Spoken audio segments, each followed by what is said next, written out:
seguimos en Marcos. Vamos a estar hoy en el capítulo 9, los versículos del 14 al 50. Así que ténganlo por ahí ya. Ténganlo ahí abierto para que ya estén preparados para cuando lo estemos leyendo, ¿no? Mire, hay una realidad, y es que a nosotros nos cuesta mucho trabajo reconocer nuestra debilidad en diferentes áreas de nuestra vida, ¿no?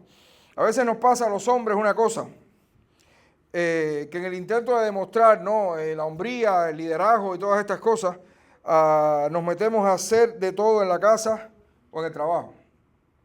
Se rompió esto, yo lo arreglo. Se rompió aquello, yo lo arreglo. A veces no tenemos ni idea, pero lo queremos arreglar.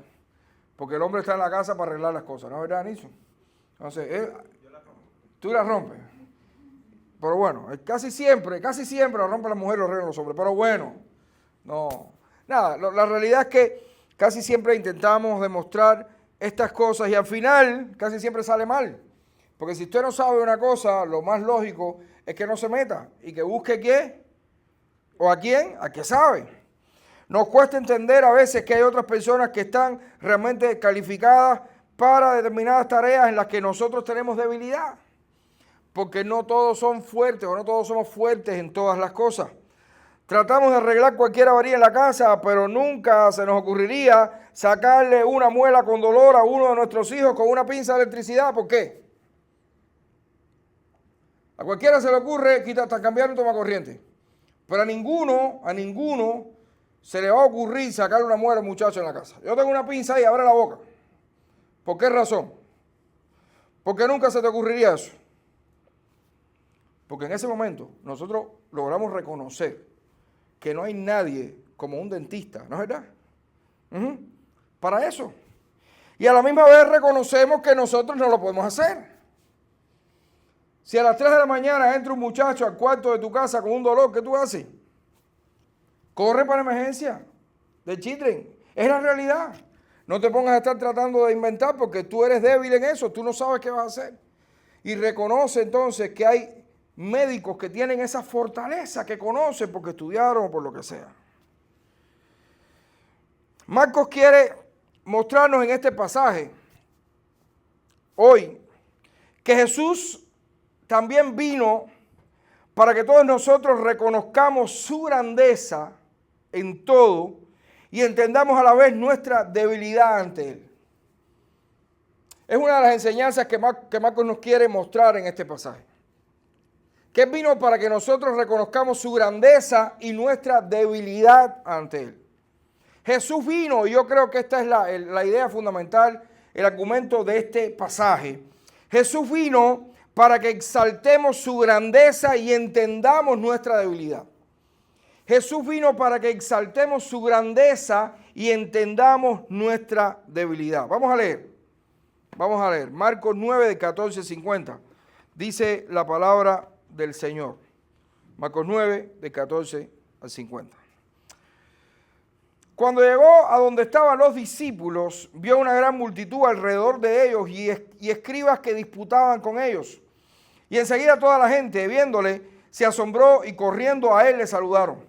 Y le preguntó, ¿qué disputáis con ellos? Y respondiendo uno de la multitud dijo, Maestro, traje a ti mi hijo que tiene un espíritu inmundo, un espíritu mudo, el cual donde quiera que le toma, le sacude y echa espumarajos y cruje los dientes y se va secando. Y dije a tus discípulos que lo echen fuera y no pudieron. Y respondiendo él les dijo, oh generación incrédula, ¿hasta cuándo he de estar con vosotros? ¿Hasta cuándo os he de soportar? Tráemelo. Y se lo trajeron. Y cuando el espíritu vio a Jesús, sacudió con violencia al muchacho, quien cayendo en tierra se revolcaba echando espumarajos. Jesús preguntó al padre, ¿cuánto tiempo hace que le sucede esto? Y él dijo, desde niño. Y muchas veces le echan el fuego y en el agua para matarle. Pero si puedes hacer algo, ten misericordia de nosotros y ayúdanos. Jesús dijo, si puedes creer, al que cree, todo le es posible. E inmediatamente el padre del muchacho clamó y dijo, creo, ayuda mi incredulidad. Y cuando Jesús vio que la multitud se agolpaba, reprendió al espíritu inmundo, diciéndole, espíritu mudo y sordo, yo te mando, sal de él y no entres más en él. Entonces el espíritu, clamando y sacudiendo con violencia, salió y él quedó como muerto, de modo que muchos decían, está muerto. Pero Jesús tomándole de la mano, le enderezó y le levantó y se levantó. Cuando él entró en casa, sus discípulos le preguntaron aparte, ¿por qué nosotros no pudimos echarle fuera? Y él les dijo, este género con nada puede salir, sino con oración y ayuno. Así, habiendo salido de allí, caminaron por Galilea y no quería que nadie lo supiese, porque enseñaba a sus discípulos y les decía, el Hijo del Hombre será entregado en manos de hombres y le matarán, pero después de muerto resucitará al tercer día. Pero ellos no entendían esta palabra y tenían miedo de preguntarle. Y llegó a Capernaum y cuando estuvo en casa le preguntó, ¿qué disputabais entre vosotros en el camino? Mas ellos callaron porque en el camino habían disputado entre sí quién había de ser el mayor. Entonces él se sentó y llamó a los 12 y les dijo, si alguno quiere ser el primero, será el postrero de todos y el servidor de todos. Y tomó a un niño y lo puso en medio de ellos y tomándole en sus brazos les dijo, el que reciba en mi nombre a un niño como este, me recibe a mí. Y el que a mí me recibe, no me recibe a mí, sino al que me envió. Juan les respondió diciendo, Maestro, hemos visto a uno que en tu nombre echaba fuera demonios, pero él no nos sigue. Y se lo prohibimos porque no nos seguía. Pero Jesús dijo, no se lo prohibáis, porque ninguno hay que haga milagro en mi nombre que luego pueda decir mal de mí. Porque el que no es contra nosotros, por nosotros es. Y cualquiera que os diere un vaso de agua en mi nombre, porque sois de Cristo, de cierto os digo que no perderá su recompensa. Cualquiera que haga tropezar a uno de estos pequeñitos que creen en mí, mejor le fuera si se le atase una piedra de molino al cuello y se le arrojase al mar. Si tu mano te fuere ocasión de caer, córtala. Mejor te es entrar en la vida manco que teniendo dos manos ir al infierno, al fuego que no puede ser apagado, donde el gusano de ellos no muere y el fuego nunca se apaga. Y si tu pie te fuere ocasión de caer, córtalo. Mejor te es entrar en la vida cojo que teniendo dos pies ser echado en el infierno, al fuego que no puede ser apagado, donde el gusano de ellos no muere y el fuego nunca se apaga. Y si tu ojo te fuera ocasión de caer, sácalo. Mejor te es entrar en el reino de Dios con un ojo que teniendo dos ojos ser echado al infierno, donde el gusano de ellos no muere y el fuego nunca se apaga, porque todos serán salados con fuego y todo sacrificio será salado con sal. Buena es la sal, mas si la sal se hace insípida, ¿con qué la sazonaréis? Tened sal en vosotros mismos y tened paz los unos con los otros. Padre, gracias. Gracias por tu palabra, Señor. Gracias porque es lámpara a nuestros pies y lumbrera a nuestro camino. Y que nosotros ahora podamos exponerla, Señor, conforme tú la enviaste. Ayúdanos, Señor. En el nombre de Jesús. Amén. Es un pasaje poco complicado. Tiene muchas cosas en sí. Y sobre todo tiene muchos textos que han sido a través de la historia sacados de contexto. Para entonces nosotros querer decir muchísimas cosas. Por eso vamos a tratar de entender qué es lo que Marcos nos quiere estar diciendo acá. Marcos nos ha estado narrando que desde el mismo comienzo de su ministerio público, por supuesto, Jesús confundió a los líderes judíos. Jesús tenía confundido a todo el mundo, no solamente a los líderes, incluso hasta a sus discípulos, pero bueno. Desde el principio de su evangelio vemos la pregunta que recorre gran parte del libro. Desde el comienzo los judíos se preguntan, ¿qué es esto? ¿Qué nueva doctrina es esta que con autoridad aún manda a los espíritus inmundos y le obedecen? Esta gente tenían delante al Hijo del Hombre que profetizó Daniel. Tenían delante al Mesías, al Hijo de Dios, y no pudieron reconocer su grandeza. Estaban totalmente confundidos. Pero sus discípulos, como decíamos ahorita, estos que estaban con él, viendo sus milagros, comprobando toda su autoridad, estaban aún como ese ciego que vimos hace un par de semanas, que como veía, dice que veía todavía nublado, veía borroso, porque veía a los hombres como si fueran árboles. Una visión borrosa aún de la persona y ministerio de nuestro Señor Jesucristo. Porque eso es lo que Marcos nos quiso decir cuando mostró esta sanidad en dos partes. Que aún los discípulos todavía estaban viendo borroso. No entendían quién era el Señor. Aun cuando Pedro ya lo había, de alguna manera, había hecho la declaración, tú eres el Cristo, el Hijo del Dios viviente, aún ellos no entendían totalmente qué es lo que eso significaba.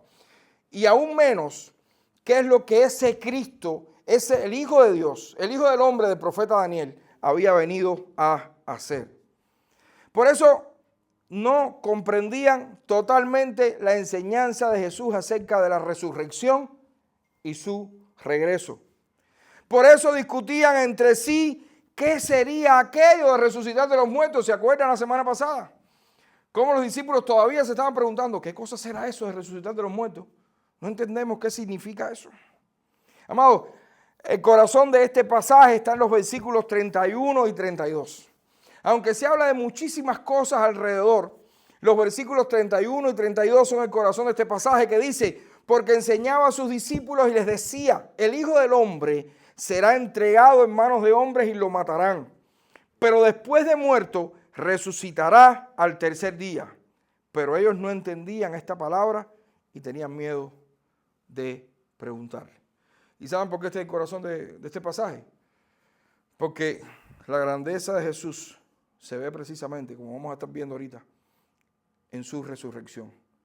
Y la debilidad de los hombres se ve precisamente en que aún sus discípulos no entendían qué significaba aquello. Hay una frase que decimos mucho: Dios es grande. ¿Cuántas veces decimos eso al día o a la semana? Eso se dice mucho: Dios es grande, Dios es grande. Y ciertamente lo es. Pero nos hemos preguntado por qué.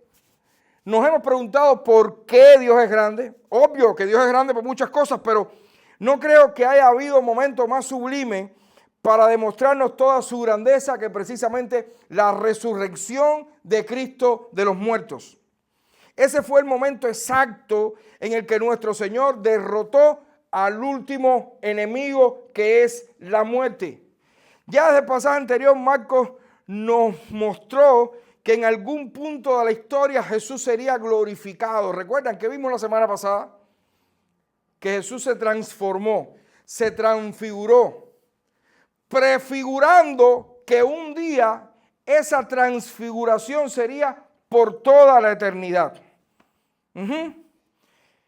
Y aunque sus discípulos todavía no lo entendían del todo, debían exaltar la grandeza de su Señor y reconocer la debilidad de ellos precisamente por la historia de la resurrección.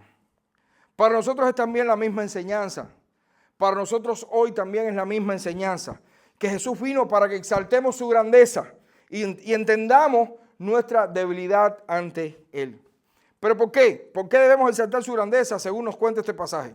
En primer lugar, porque reconoceremos nuestra necesidad de Él para la lucha espiritual.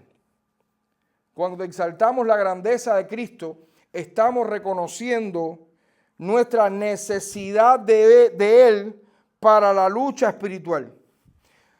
De nuevo Jesús se enfrenta a un demonio. De nuevo, ¿cuántas veces Jesús se ha enfrentado a demonios en todo el libro de Marcos? ¿Se recuerdan? Como 4 o 5. ¿Cuál ha sido siempre el final? Por supuesto, Jesús vence, ¿ok? Y el demonio es exorcizado, ¿ok?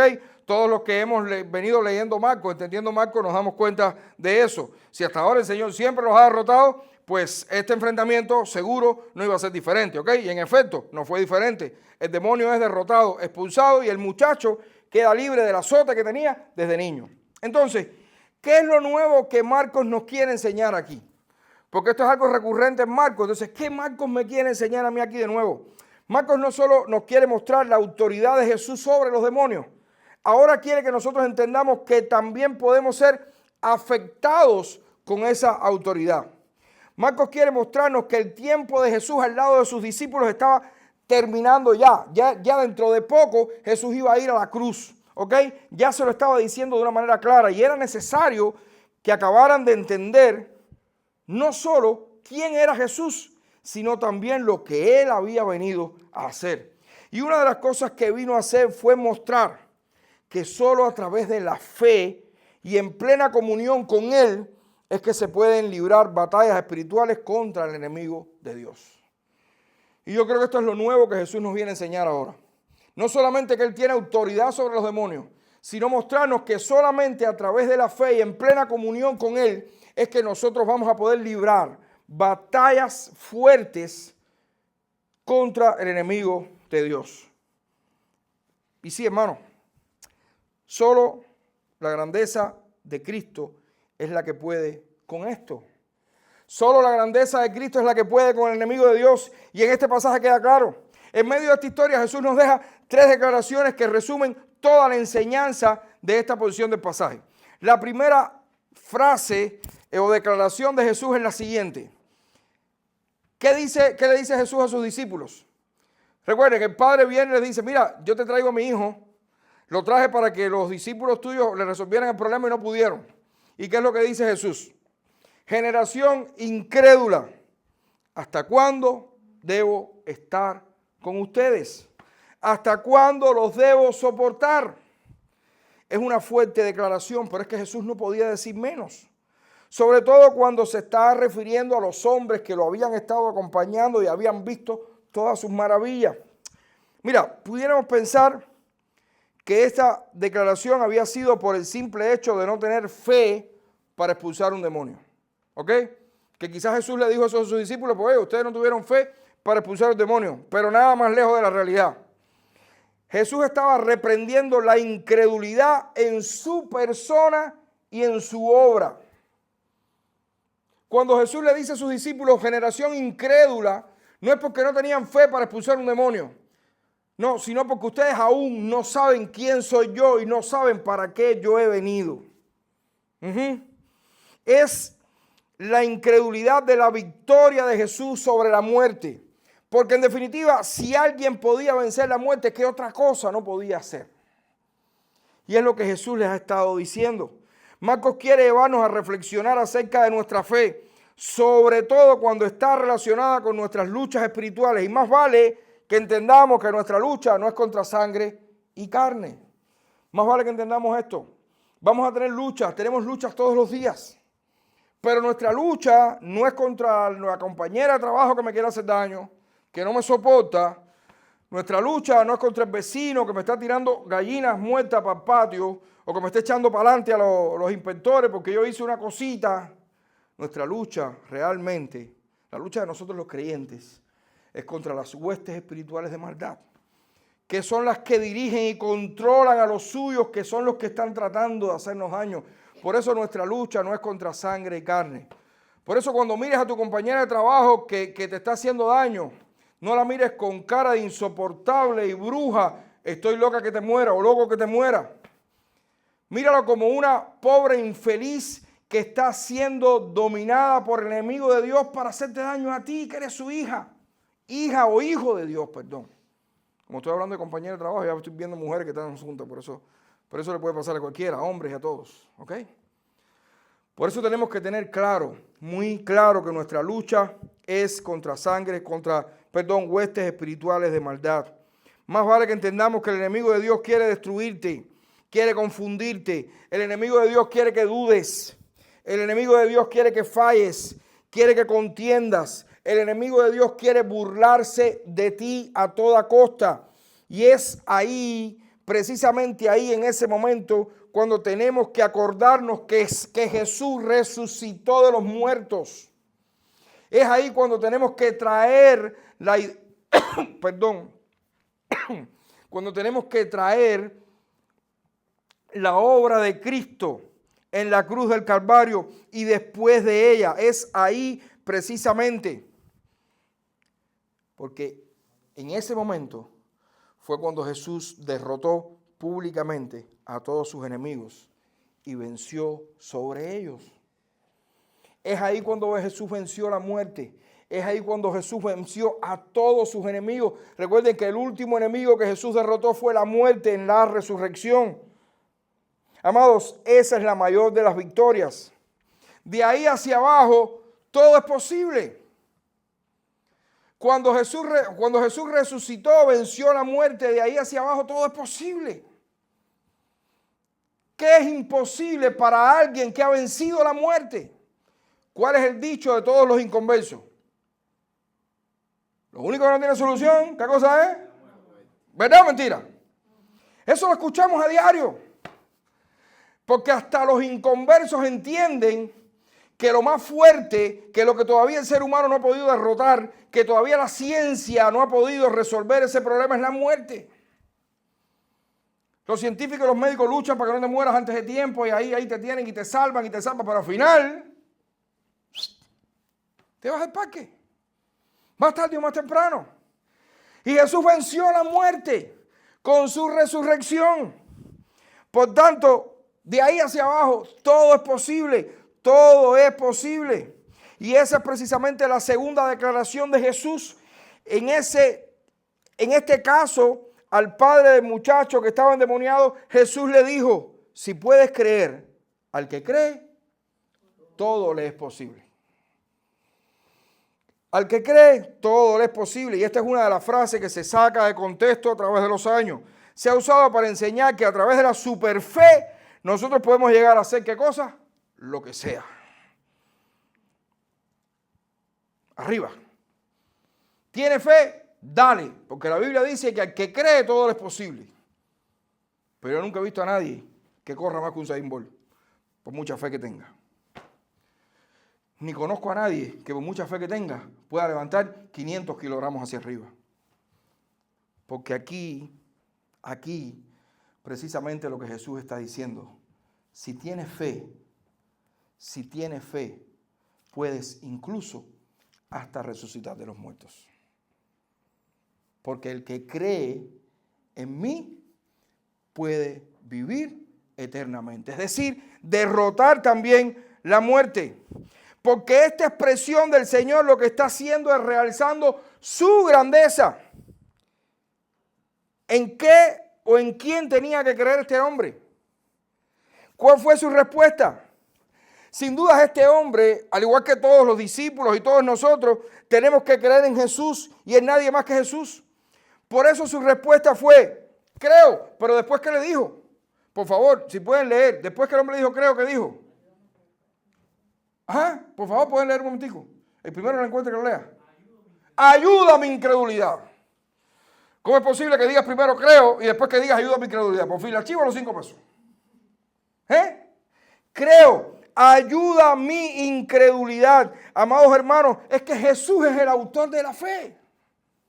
Jesús es el autor de la fe. Ninguno de nosotros pudiera creer en lo más mínimo si el Señor Jesucristo no hubiera hecho crecer la fe en nuestros corazones. Por eso este hombre dijo, creo, ayuda a mi incredulidad. Tú eres el único que puedes hacer esto. Tú eres el único que puedes hacer lo imposible. Porque lo imposible es que me salves. Ni siquiera era que sanaras a mi hijo. Obvio, también, qué bueno. Gloria a Dios por eso, porque además lo hizo. Pero la idea de esta frase de Jesús es, si crees, tú también puedes vencer la muerte. Si crees, todo es posible. Es el Señor el que puede hacer lo imposible en nosotros, por nosotros y para nosotros, si así lo estima conveniente. Su grandeza no se puede medir. Lo que sí podemos medir, ¿sabe qué cosa es? Nuestra debilidad y nuestra necesidad de Él. ¿Que saben dónde está siempre? Recostado en la camilla. Nuestra necesidad de Dios, nuestra debilidad siempre está a full, al máximo. Por eso siempre necesitamos de Cristo. Somos débiles y siempre estaremos necesitando del Señor. Nosotros también tenemos que hacer la expresión de este hombre y decir, Señor, yo creo, tú sabes que yo creo, siempre te he creído, pero ayuda mi incredulidad. Ayuda mi incredulidad. Ayuda mi incredulidad porque a veces me siento débil. Ayuda mi incredulidad porque el enemigo me ataca constantemente y necesito tu fortaleza. Al que cree, todo le es posible porque el objeto de nuestra fe es el Dios de lo imposible. Es el Dios que resucitó de los muertos. Es probable que hoy aquí haya alguien, bueno, no sé, creo que no, pero que nos esté viendo por las redes, que tenga una gran necesidad y esté buscando respuestas y esté buscando solución en Jesús como este hombre que trajo a su hijo. Si crees en Jesús, la puedes encontrar. Esa respuesta que estás buscando la puedes encontrar. Pero no solo la solución a tu problema aquí y ahora. Si buscas a Jesús a través de la fe, puedes encontrar la salvación de tu alma y el regalo de la vida eterna. Porque Jesús con su inmenso poder y grandeza venció la muerte, para librarnos de ella a todos los que creamos en Él. La última de las declaraciones de Jesús en este fragmento del pasaje la dijo como respuesta a la pregunta de sus discípulos de por qué ellos no habían podido exorcizar al muchacho. Jesús fue fuerte y claro. Este género con nada puede salir, sino con oración y ayuno. Y aquí se demuestra nuestra debilidad e incapacidad para hacer nada que no sea a través de la búsqueda de la grandeza de Dios. Especialmente cuando se trata de la lucha espiritual que todos sin excepción tenemos a diario. Pero pastor, es que ya no sé qué hacer. Ya no sé qué hacer, pastor. Busca a Dios. Busca a Dios. Es que estamos pasando momentos difíciles en la casa. Busca a Dios. Es nuestro matrimonio que está mal. Busca de Dios. Los niños en la escuela no están bien. Busca de Dios. El trabajo, el negocio, el tiempo, los contratos. Busca de Dios.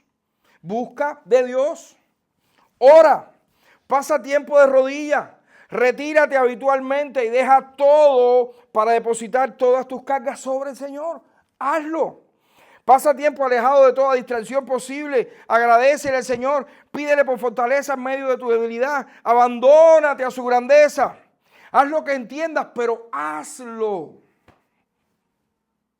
Hazlo. Piensa que necesitamos ese tiempo a solas con nuestro Señor. No lo necesitamos. Están pasando muchas cosas a mi alrededor. Estoy en busca de Dios. Recuerda que para Dios nada es imposible. Si Él resucitó de los muertos, ¿qué no puede hacer contigo? ¿Qué otra cosa no puede hacer? Mi matrimonio no tiene solución. Busca de Dios que Él resucitó de los muertos. Y si resucitó de los muertos, ¿cómo no va a restaurar tu matrimonio y tu familia? Es que ya no puedo más, estoy al borde, ya yo me tengo que declarar en bancarrota, no sé ni cuántas cosas, no puedo. Busca de Dios que si Él resucitó de los muertos, ¿cómo no va a resolver ese problema que son minucias comparados con vencer a la muerte? Pero tenemos que crearnos esa disciplina. La disciplina de la oración, del ayuno. Y cuando hablo del ayuno no estoy hablando sencillamente de dejar de comer. Si usted deja de comer, te metes 24 horas sin comer, con el único objetivo de bajar de peso, y en esas 24 horas no estás orando ni estás cogiendo la Biblia, eso no es ayunar. Ayunar es separar tiempo para Dios. Usa el tiempo de tu día, de tu semana, en el que tú digas, Señor, esta hora es para ti. Esta media hora es para ti. Estos 15 minutos son para ti. Y solo para ti. Estas 3 horas son para ti. Estas 10 horas son para ti. Este día es tuyo. Esta semana es tuya. Lo que puedas sacar. Que estoy seguro que cuando empieces por 15 minutos, te vas a asombrar cuando pase el tiempo, cómo vas a ir aumentando.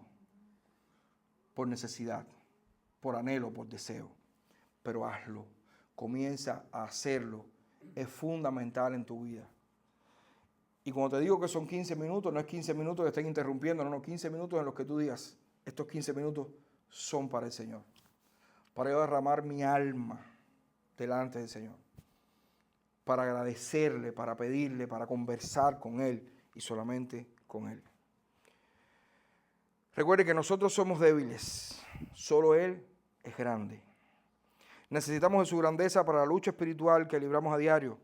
Necesitamos exaltar su grandeza para esta lucha, pero también porque exaltar su grandeza cambia completamente nuestra idea sobre la grandeza personal.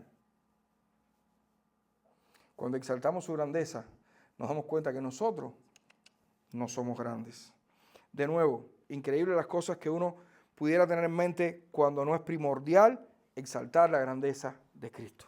Los discípulos dicen que habían acabado de ver de nuevo al Señor en todo su esplendor y autoridad. Habían recibido una enseñanza que debió haberlos humillado y sin embargo por el camino desde Cesarea de Filipo hasta Capernaum, habían estado discutiendo ¿qué cosa los discípulos? ¿Quién era el más grande? ¿Quién era el mayor? Es para matarlo. Pero a nosotros nos pasa lo mismo. A nosotros nos pasa lo mismo. Jesús había acabado de decirles que él sería entregado en manos de hombres que lo matarían. Y sus discípulos estaban discutiendo quién de ellos iba a ser el más importante. Hermano, cuando tenemos el ejemplo del Hijo de Dios entregado por nosotros, muriendo por nosotros, en pleno servicio a cada uno de nosotros, no puede caber en nuestra mente la idea de que alguno sea más importante que el resto. Es que eso no puede caber en la cabeza. Yo soy el pastor de la iglesia, por tanto estoy en un nivel superior. ¿Cómo alguien puede pensar semejante locura cuando el Hijo de Dios descendió de su gloria, de su trono, se hizo hombre, se humilló hasta lo sumo, sirviéndonos hasta la muerte? Y nosotros estemos pensando que en la iglesia hay niveles. Porque yo soy tu cobertura. Porque yo soy tu sombrilla. Porque debajo de mí tendrás bendición. Es zumba, hermano. Y da gracia porque sabemos qué pasa, pero son cosas que no me caben en la cabeza. Cuando exaltamos la grandeza de Cristo, nos damos cuenta que no hay cabida para la grandeza personal. No la hay. No existe, no puede existir. Y finalmente tenemos que exaltar su grandeza porque evita las piedras de tropiezo para la obra del Evangelio. Evita las piedras de tropiezo para la obra del Evangelio. Ya casi estamos terminando. Aquí de nuevo Jesús reprende a sus discípulos porque pensaban que ellos eran parte de un club exclusivo y no estaban dispuestos a permitir que se abrieran otros clubes. ¿Qué fue lo que dijo Juan? Señor, vimos otra gente que estaban expulsando demonios y eso. Le dijimos que no. Pero como no eran de nosotros, como no estaban con nosotros, entonces no. Prohibido. Solamente nosotros. Ojo. Porque ciertamente podemos darle gracias a Dios que somos una iglesia saludable. Que tenemos la palabra de Dios como centro. Que sabemos que la palabra de Dios es más que suficiente y solamente tratamos de enseñar este libro y no otra cosa. Que hemos entendido las doctrinas más elementales y primordiales que la Biblia nos enseña. Que hemos entendido que lo más importante es Cristo y el centro de toda la iglesia tiene que ser Cristo. Agradecemos a Dios por eso, pero no somos los únicos cristianos en este mundo. Y ojo, porque podemos ser piedra de tropiezo para otros. Ojo, porque recuerden que el Señor nos está enseñando aquí que Él es el grande y nosotros no. Y una de las maneras en que exaltamos nuestra grandeza es cuando creemos que somos los únicos, que somos los verdaderos y que fuera de nosotros, empújalo, que son de cartón. No. Hay otras iglesias que también están predicando el Evangelio. Hay otros creyentes que también están predicando el Evangelio. Sabemos que hay otros que están comercializando con la fe y se están enriqueciendo con la fe. No me interesa. Eso para mí, número uno, no son ni iglesias, son clubes sociales. Pero hay otras iglesias que sí están también predicando el Evangelio. Y ojo, cuando exaltamos su grandeza, evitamos ser piedras de tropiezo para el avance de la obra del Evangelio. No somos los únicos, tenemos que ser humildes para entender estas cosas. Eso fue lo que el Señor terminó diciendo en este pasaje. Ojo con ser piedras de tropiezo también hacia aquellos que están empezando en la fe. Ojo con ser piedras de tropiezo pensando que nosotros somos grandecitos y estamos engrandecidos. Ojo con ser piedras de tropiezo para aquellos que están comenzando en la fe. Si nuestra vista se quita en la grandeza de Cristo, comenzamos a pensar que somos grandes nosotros y podemos ser piedras de tropiezo para los nuevos que llegan. Y ojo, porque aquí el Señor fue claro.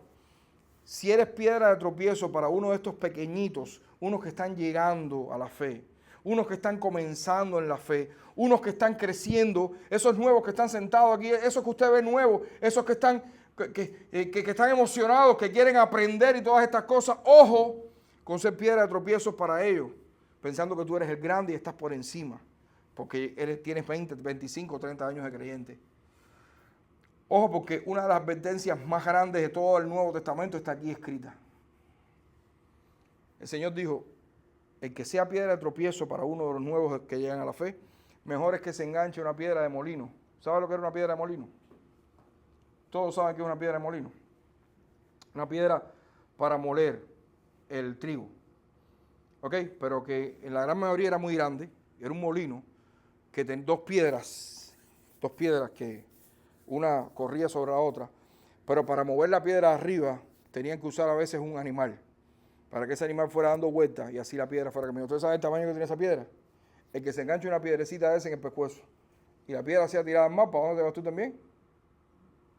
Para el fondo del mar, ¿verdad? De manera que el Señor estaba diciendo, mejor es que se ahogue hasta que sea piedra de tropiezo para los nuevos que están llegando, los nuevos en la fe, ¿ok? Pero no solamente el Señor se quedó ahí. El Señor después siguió, porque este pasaje de córtate el brazo, córtate el pie, córtate el ojo, a veces pensamos que es nuestro pecado. Si vas a robar, córtate la mano. No. Este pasaje lo que está, que obvio, sería buenísimo entenderlo así también, pero no es lo que dice. El pasaje lo que está diciendo es, si con tu mano eres piedra de tropiezo y ocasión de caer, o puedes hacer que uno nuevo que está llegando cometa pecado, córtate la mano. ¿Por qué? Porque es mejor entrar manco al reino de los cielos que con las dos manos ir al infierno de fuego y azufre. ¿Significa esto que podemos perder la salvación si somos piedra de tropiezo? Obvio que no. Aquí el Señor está usando una hipérbole. Sí, le está poniendo las cosas más grandes de la cuenta. Pero ojo que es una advertencia muy seria.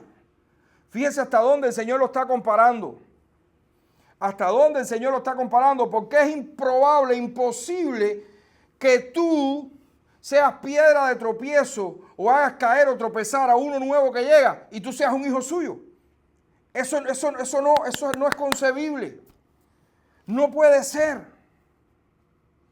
Porque un creyente lleno de la gracia de Cristo, un creyente que entiende que Cristo es el grande y todos nosotros somos iguales, aún los nuevos que llegan, lo que hace es mostrar el amor de Cristo precisamente a todos los que llegan. Aunque ese que llegue a los 6 meses se convierte en un predicador mejor que yo, en un músico mejor que yo, trabaje las redes mejor que yo, organice los puestos mejor que yo. Gloria a Dios por eso. Ojo, hermano. Ojo con creernos grandes, importantes. Podemos ser piedra de tropiezo para otros. Y es como el Señor termina este pasaje. Tenemos que fijarnos, por sobre todas las cosas, en la grandeza de Cristo, para entender que nosotros todos somos débiles. Tenemos que poner nuestra vista en la grandeza del Rey. Concluimos. Nuestros ojos tienen que estar constantemente admirando la belleza y la pureza del reino de los cielos. Hay un hermoso himno que dice, pon tus ojos en Cristo. ¿Cuántos se lo saben? Pon tus ojos en Cristo. Porque ciertamente es ahí donde deben estar, para que podamos exaltar su grandeza y darnos cuenta que es sólo así que podemos ver nuestra debilidad y la necesidad que todos tenemos de Él. Es sólo así que podemos ser humildes y entender que no somos los únicos ni los más privilegiados hijos de Dios. Porque el privilegio de ser un siervo de Cristo está repartido a partes iguales. Es solo admirando su grandeza que podemos entender la importancia de los que llegan nuevos y la responsabilidad que tenemos de ser ejemplo para ellos y no piedras de tropiezo. Nuestro Dios es grande en sí, muy grande, totalmente demostrado por su resurrección. Y nosotros somos débiles, muy débiles. Por eso necesitamos exaltar su grandeza siempre. Por eso Cristo termina este pasaje diciendo que tenemos que ser sal. Porque si la sal se vuelve insípida, ¿con qué será sazonada? Y no hay manera de ser sal en este mundo y condimentar este mundo con el Evangelio de Cristo si no entendemos, admiramos y reconocemos la grandeza de Cristo y reconocemos nuestra debilidad delante de Él. Padre, gracias. Gracias por tu palabra, Señor. Que nosotros podamos entender estas enseñanzas. que nosotros podamos entender estas enseñanzas que Marcos nos está dando, Señor. Ya casi al final de su ministerio, Jesús está enseñándonos que Él resucitaría de los muertos. Y gracias por eso.